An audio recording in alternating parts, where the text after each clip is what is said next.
Salut à tous, bienvenue aujourd'hui dans une nouvelle vidéo couteau. Aujourd'hui, je vais vous présenter le Ontario, le modèle RAT 1 en version liner. Donc,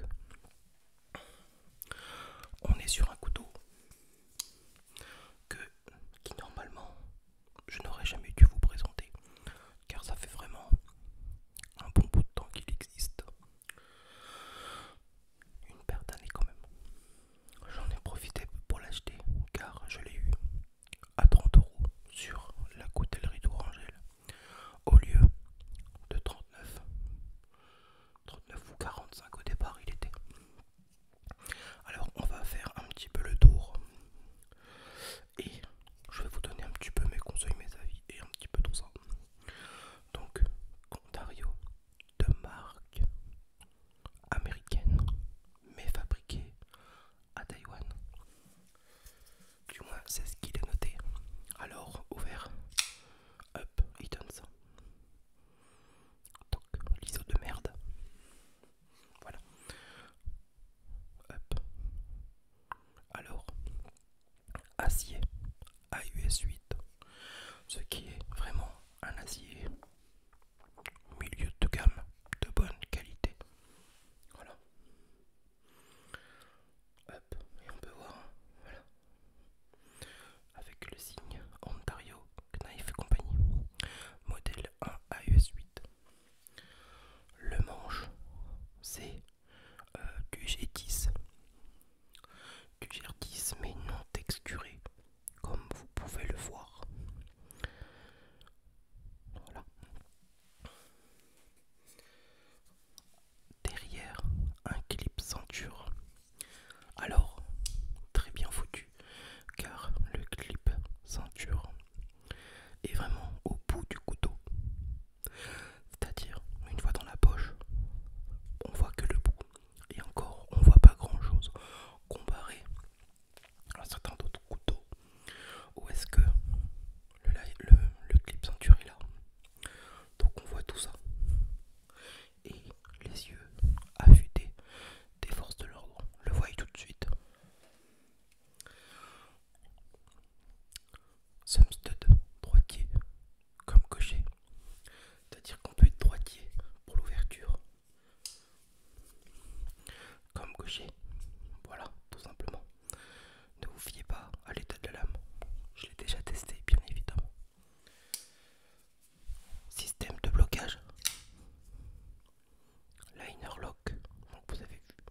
Maintenant, normalement, vous savez comment on procède. Donc, voilà. Donc, voilà. Hop. On le referme. La taille de fermer est de 12 cm si mes souvenirs sont bons. Et ouvert, il est pour 20 et quelques centimètres. Si on prend exemple sur mes mains, ça fait déjà un sacré couteau. Hop, voilà. Derrière, c'est totalement ajouré grâce à tous les rivets qu'on peut, enfin les petits rivets non, des vis, tout est vissé, ce qui peut permettre aussi de changer de couleur de plaquette. Certains sites proposent de pouvoir changer les couleurs de plaquettes.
Ce qui est pas évident sur ce genre de couteau pliant,